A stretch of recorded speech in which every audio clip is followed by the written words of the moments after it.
For those who aren't gonna watch the entire video and really take in the nuance of my opinion, I wanna state it clearly. I don't care how many labels there are. I support anyone who finds some niche label useful.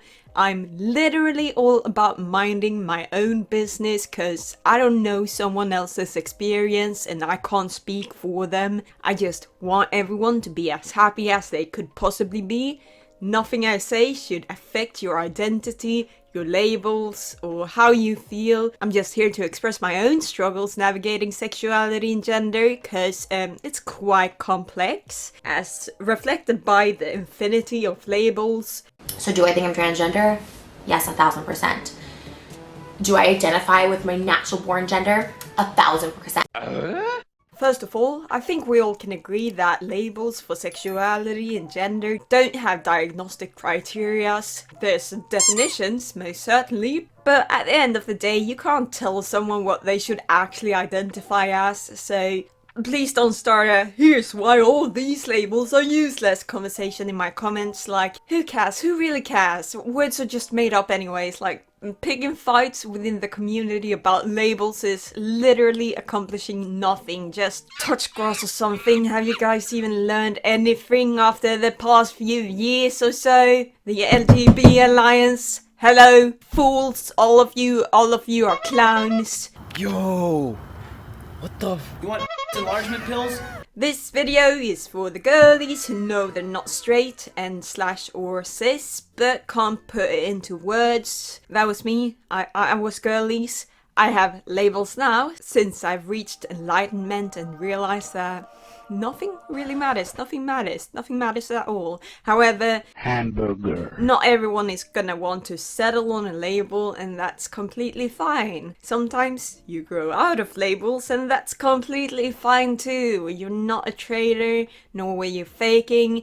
Labels shouldn't be seen as molds you need to fit perfectly into. The way I see it, it's more of a tool to describe who you are so people around you know how to interact with you. If that makes sense, that's just how I see it. That's my opinion! For example, if you're a man identifying strictly as gay, then men will know that yes, they can flirt with you and you might flirt back. If you're a binary trans man, then letting people know that, hey, whether I pass or not, this is how I feel, so if you could please use masculine terms while talking about me, that would be lovely. Thanks. Not everyone is gonna listen, but that's a story for another video. This is just the basics, of course. We're all individuals, of course, and not all trans men are gonna be okay with all the terms and social expectations put on men. Like, not every cis man is gonna be okay with them either. Some of it will make us cringe. That doesn't make you less of a man though, it just means you have preferences. Yes, people have that, even cishet people. Then there's more niche labels. For example, all the different non-binary genders. I think we all can agree that it becomes more complicated when it comes to social interactions, like how do I interact with you non-binarily? How am I supposed to treat you?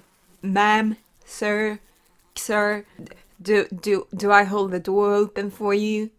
Ladies first? But you're not a lady. Like, the best thing you can do is ask. However, your average person isn't gonna do that, unfortunately, depending on where you live and your social circles. Some cishet who isn't very into LGBTQ plus activism is gonna assume your gender, probably. Hell, even people who are very progressive assume genders based on presentation. It's just so ingrained in us.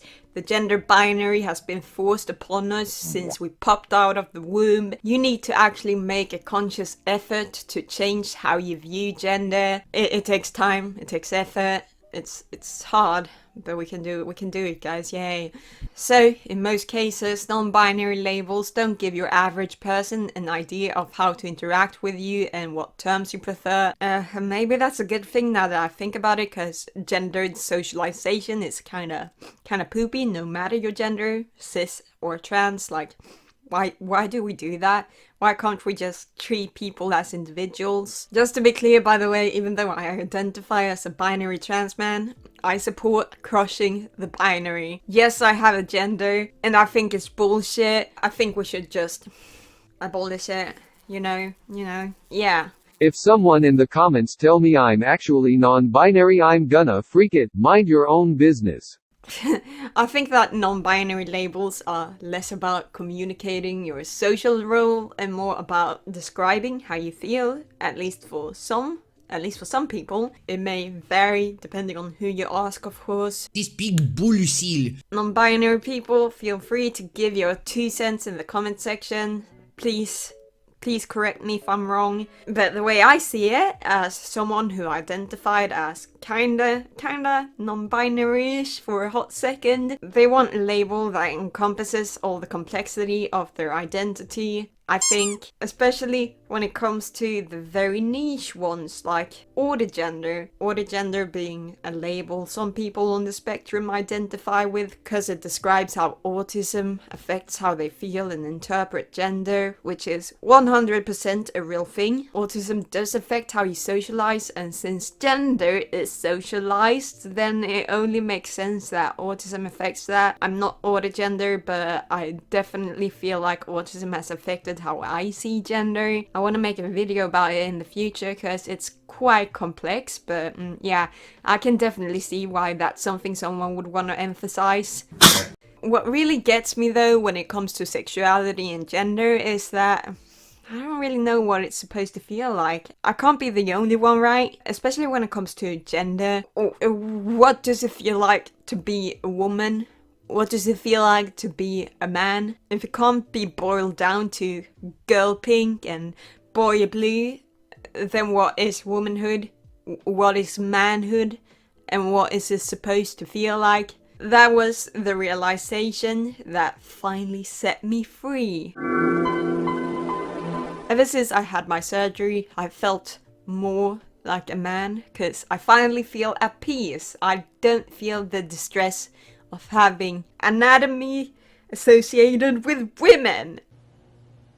Big boobs. It's difficult to feel like a man when you look in the mirror and your body doesn't reflect who you want to be. It was just very, very, very confusing to me, not feeling like a man, but wanting to be one. I've always wanted to be a boy, but I didn't feel like it. You know how people describe oh, you look in the mirror, it doesn't match with how you think you are. It's the same way how some people think 𝗙𝘂𝗶𝘁𝗏 is looking in the mirror and seeing a fat person. No, that's not how, shut up, shut your uneducated ass up. Big bullshit. So it didn't really make sense to me, how am I supposed to know if I'm a trans man? How am I supposed to feel like if I'm a trans man? The only way we can tell is if you say you are, and I say that I am a man, therefore I am.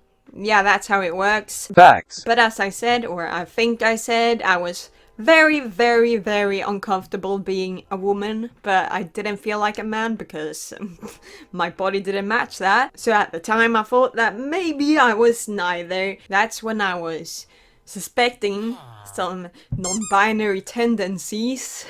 I don't know what that's supposed to mean, but yeah, I was thinking that maybe I'm non-binary. I don't think I ever explicitly identified as non-binary, but I did have a character I made for a comic around this time who was non-binary, who I expressed myself through, and I did kind of explore gender through. For some people, they prefer trying labels out, and I feel like that's a great way to start. That's a great way to discover what you like or not. I don't know, that's not something I want to do.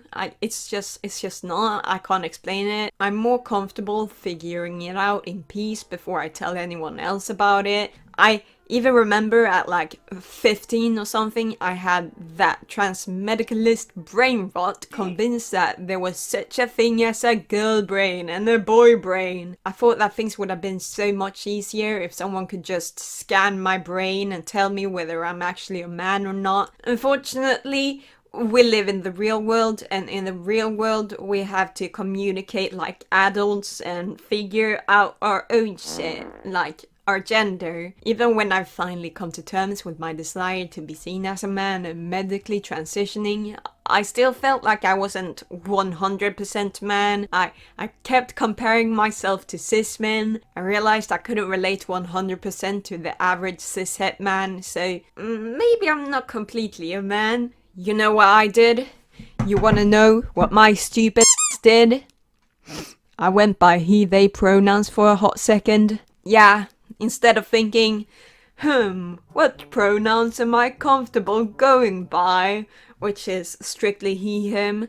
I put they in there, because that's what a lot of gender non-conforming trans masks do. But pronouns aren't equal gender anyways. Then someone actually used they, them pronouns for me, because that's what I fucking said I was comfortable with.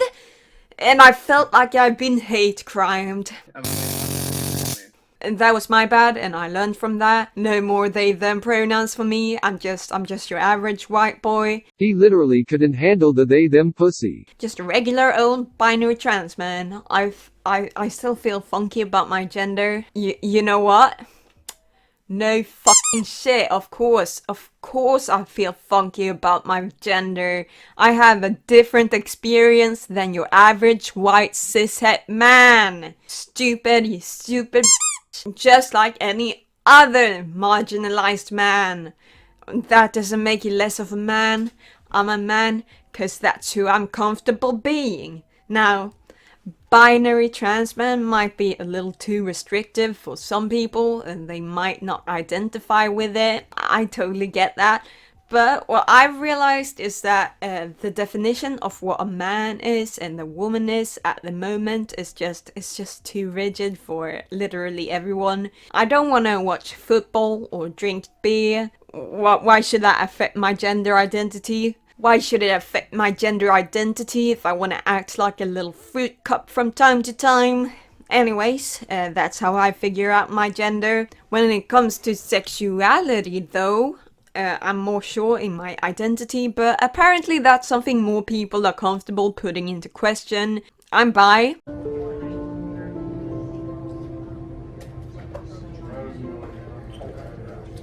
You're bi. The obvious biphobia to the side, because they're always pressuring us to pick a side. There's also been quite a lot of well-meaning people telling me I'm actually pan whenever I describe the way I experience attraction. I'm having a real... But yeah, if I catch any panphobia in the comment section, I'm sending you straight To the poop dimension. because this is just rude no matter what your identity is. I reckon more pan people are told that pansexuality is just bisexuality but special, and that's not okay either. Literally, mind your own business. Admittedly, I'm so good at minding my own business that I'm not even gonna look up the specific difference between bi and pansexuality, because I've heard so many different explanations. Just to be clear, bisexuality includes trans people. I am trans people. It includes me, it includes non-binary people, etc. The best explanation regarding the difference I've heard, which I think might be the most universally accepted, is that pansexuals are attracted to the person, not the gender. To me, a rigid definition doesn't really matter. I'm comfortable with the bi label, and I think I will continue to identify with it unless there's some completely new information that just changes everything, because that's the term I grew up with and that's what I recognize. It lets you know that, hey, this piece of me, yeah, this whole ass package, it's free for all. I won't have to explain what it means to most people, and I guess to some the distinction is more important than to others. I feel like the way I'm attracted to people, like it's just my business, innit? It's mind your own damn business, innit? Also, I don't think there's anything wrong with like having all of these labels either. The heterosexuals can make jokes about how we have a gender and sexuality for each day of the week all they want, but they're the ones who came up with metrosexual to distinguish heterosexual men who shower. I think they should sit this one out. So, thoughts? Any thoughts in the chat? Any thoughts? Hello? What's your gender identity and sexuality? Have you gotten any brain scans yet? Oh wait, you don't even have a brain to scan. I'm kidding, bestie. Like this video, subscribe, ring the bell, and that good stuff. Follow me on Twitter, link in description. I still have a Ko-Fi if you want to make a small donation. A small donation of $1 million. Thank you, take care, bye.